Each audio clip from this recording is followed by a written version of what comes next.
ሎሚ አበ ከተማ መቀለ ናይ መሃያን ጥቅማጥቅምን ሕቶ ለና ዝበሉ አባላት ሰራዊት ትግራይ TDF ዓብይ ሰላማዊ ሰልፊ አካይዶም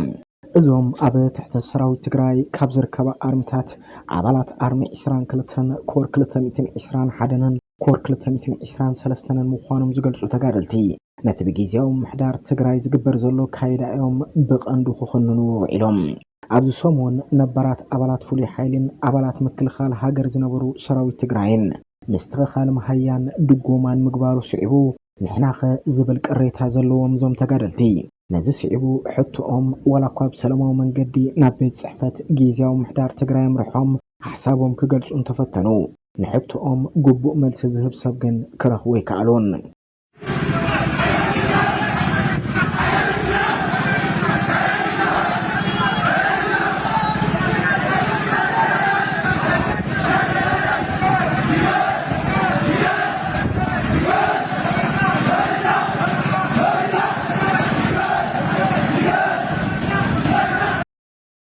ነቲ ካብ ወርሒ ጥሪ ጀሚሩ ካብ ሓላፍነቱ ዝተልዓለ ጀነራል ከበደ ፍቃዱ ተኪኡ ነቲ ኣርሚ ብላዕለዋይነት ይመርሕ ዘሎ ተጋዳላይ ገብረስላሴ በላይ ነቶም ንተቃውሞ ዝወፁ ሰልፈኛታት ተጋደልቲ ሕቶኦም ፈለማ ናብኡ ከቅርቡ ንሱ እውን ናብ ዝምልከቶ ኣካል ከይዱ ጥርዓኖም ከም ዘቅርብ ዋላ እኳ ኣብቲ ሰልፊ ብኣካል ተረኺቡ ሓሳቡን ተገለጸ ካብ ሰልፈኛታት ግን ሰማዓ እዝኒ ክረክብ ኣይከኣለን ነዚ ጉዳይ ዝምልከት ጋዜጠኛ ትግራይ ቴሌቪዥን ሃፍቶም ዘኢየሱስ በመሰረት አበ ዓላው ገጹ ዝጠቁዕ ሓበሬታ ሓደ ካብቶም ተጋደልቲ ዘራሪቡ ድማ ዝስዕብ ሓሳብ ረኺበ ክብል ገሊጹ ነባራት ፍሉይ ሓይልን አባላት ምክልኻል ሃገር ኢትዮጵያን ዝነበሩ በብመዓርጎም ደሞዝ ተመሓይሽሎም እዩ በመሰረት እዚ ንሱ ብቀረባ ዝፈልጦ ብጻዩ አበ ዝወርሒ ዝጥራሕ 60,000 ብር ብመልክዕ ድጎማ ከም ዝተወሃበ ዝገለጸ ዝተጋዳላይ እዚ ድማ አበ ውሽጢ ሰራዊት ዝፈጠሮ ምክፍፋል ኣብ ውሽጦም ሕርቃን ከም ዘስዓበሎም ይገልጽሉ ብተወሳኺ እውን እቲ ንኹሉ ተጋዳላይ ዝወሃብ 4,000 ዝነበረ መሃያ እቶም ነባራት ፍሉይ ሓይልን ተጋደልቲ አባላት ምክልኻል ሃገር ዝነበሩን ከከም መዓርጎምን ሓላፍነቶምን ካብ 5,800 ክሳብ 10,000 ብር ዝበጽሕ ብምሕያሽ ተገይሩሎም ምዃኑ እውን እቲ ተጋዳላይ ይገልጽ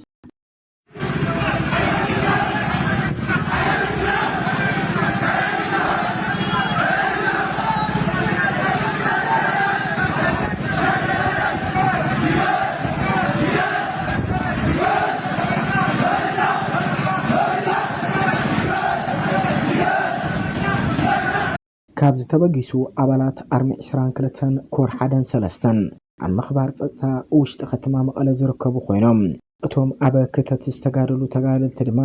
መንበር ገዛ ሃዊሱ ዝተፈላለዩ ናይ ጥቕማጥቕምን ናይ ደሞዝ ምሕያሻትን ክገብረሎም እዮም ፈለማ ናብ ደጀን ቢሮ ፕሬዝደንት ግዚያዊ ምሕዳር ትግራይ ሌተናንት ጀነራል ታደሰ ወረደ ምሪሖም ይኹን እምበር መልሲ ምስኣሎም ስዒቡ ፈለማ ነቲ ናብ ደጀን ቢሮ ዝወስድ አበ ከባቢ ደደቢት ዝርከብ ዓብይ ጎዳና ዓጽሞ ዘርፈዱ ኮይኖም ድሒሮም ድማ ናብ ኣሪድ ብምኻድ ንመስመር ኩሓን መቐለን ዘራኽብ ዋና መንገዲ ዓጽሞ ይርከቡ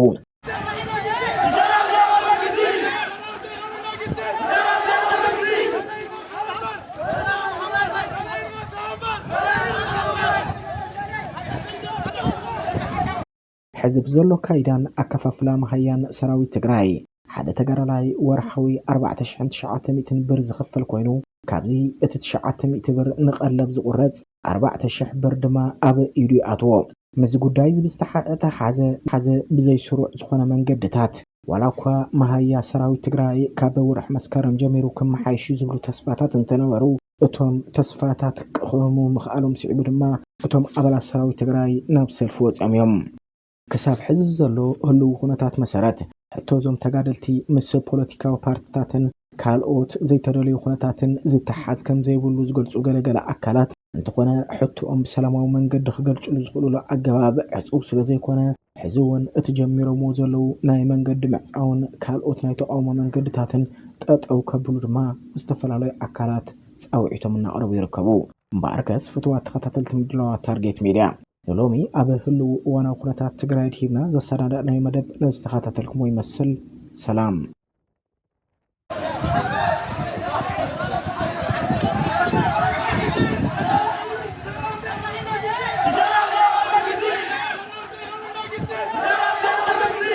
ሎሚ ኣብ ከተማ መቐለ ናይ መሃያን ጥቕማጥቕምን ሕቶ ኣለና ዝበሉ ኣባላት ሰራዊት ትግራይ TDF ዓብዪ ሰላማዊ ሰልፊ ኣካይዶም። እዞም ኣብ ትሕቲ ሰራዊት ትግራይ ካብ ዝርከባ ኣርምታት ኣባላት ኣርሚ 22ን ኮር 221ን ኮር 223ን ምዃኖም ዝገልጹ ተጋደልቲ ነቲ ብጊዜያዊ ምሕዳር ትግራይ ዝግበር ዘሎ ካይዳኦም ብቐንዱ ክኽንኑ ውዒሎም። ኣብዚ ሰሞን ነባራት ኣባላት ፍሉይ ሓይልን ኣባላት ምክልኻል ሃገር ዝነበሩ ሰራዊት ትግራይን ምስትኽኻል መሃያን ድጎማን ምግባሩ ስዒቡ ንሕናኸ ዝብል ቅሬታ ዘለዎም እዞም ተጋደልቲ ነዚ ስዒቡ ሕቶኦም ዋላ እኳ ብሰላማዊ መንገዲ ናብ ቤት ጽሕፈት ጊዜያዊ ምሕዳር ትግራይ ኣምርሖም ሓሳቦም ክገልጹ እንተፈተኑ ንሕቶኦም ግቡእ መልሲ ዝህብ ሰብ ግን ክረኽቡ ይከኣሉን።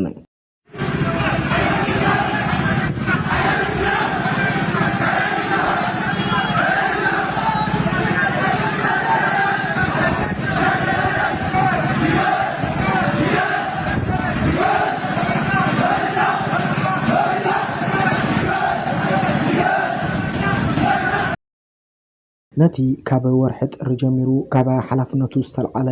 ጀነራል ከበደ ፍቃዱ ተኪኡ ነቲ ኣርሚ ብላዕለዋይነት ይመርሕ ዘሎ ተጋዳላይ ገብረስላሴ በላይ ነቶም ንተቃውሞ ዝወፁ ሰልፈኛታት ተጋደልቲ ሕቶኦም ፈለማ ናብኡ ከቕርቡ ንሱ እውን ናብ ዝምልከቶ ኣካል ከይዱ ጥርዓኖም ከም ዘቕርብ ዋላ እኳ ኣብቲ ሰልፊ ብኣካል ተረኺቡ ሓሳቡን ተገለጸ ካብ ሰልፈኛታት ግን ሰምዓ እዝኒ ክረክብ ኣይከኣለን። ነዚ ጉዳይ ዝምልከት ጋዜጠኛ ትግራይ ቴሌቪዥን ሃፍቶም ዘኢየሱስ ብመሰረት ኣብ ዕላው ገጹ ዝጠቅዑ ሓበሬታ ሓደ ካብቶም ተጋደልቲ ዘራሪቡ ድማ ዝስዕብ ሓሳብ ረኺበ ክብል ገሊጹ ነባራት ፍሉይ ሓይልን ኣባላት ምክልኻል ሃገር ኢትዮጵያን ዝነበሩ በብመዓርጎም ደሞዝ ተመሓይሽሎም እዩ። ብመሰረት እዚ ንሱ ብቐረባ ዝፈልጦ ብጻዩ ኣብ ዝወርሒ ጥራሕ 60,000 ብር ብመልክዕ ድጎማ ከም ዝተዋሃበ ዝገለጸ እዚ ተጋዳላይ እዚ ድማ ኣብ ውሽጢ ሰራዊት ዝፈጠሮ ምክፍፋል ኣብ ውሽጦም ሕርቃን ከም ዘስዓበሎም ይገልጽሉ። ብተወሳኺ እውን እቲ ንኹሉ ተጋዳላይ ዝወሃብ 4,000 ዝነበረ መሃያ እቶም ነባራት ፍሉይ ሓይልን ተጋደልቲ ኣባላት ምክልኻል ሃገር ዝነበሩን ከከም መዓርጎምን ሓላፍነቶምን ካብ 5,800 ክሳብ 10,000 ብር ዝበጽሕ ምምሕያሽ ተገይሩሎም ምዃኑ እውን እቲ ተጋዳላይ ይገልጽ።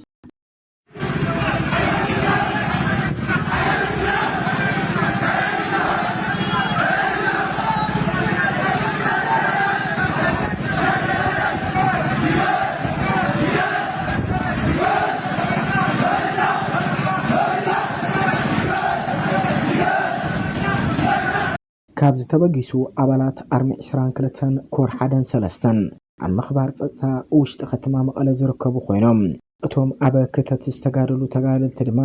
መንበር ገዛ ሃዊሱ ዝተፈላለዩ ናይ ጥቕማጥቕምን ናይ ደሞዝ ምምሕያሻትን ክገብረሎም እዮም ፈለማ ናብ ደጀን ቢሮ ፕሬዚደንት ጊዜያዊ ምሕዳር ትግራይ ሌተናንት ጀነራል ታደሰ ወረደ ኣምሪሖም። ይኹን እምበር መልሲ ምስኣሎም ስዒቡ ፈለማ ነቲ ናብ ደጀን ቢሮ ዝወስድ ኣብ ከባቢ ደደቢት ዝርከብ ዓብዪ ጎዳና ዓጽሞ ዘርፈዱ ኮይኖም ድሒሮም ድማ ናብ ኣሪድ ብምኻድ ንመስመር ኩሓን መቐለን ዘራኽብ ዋና መንገዲ ዓጽሞ ይርከቡ።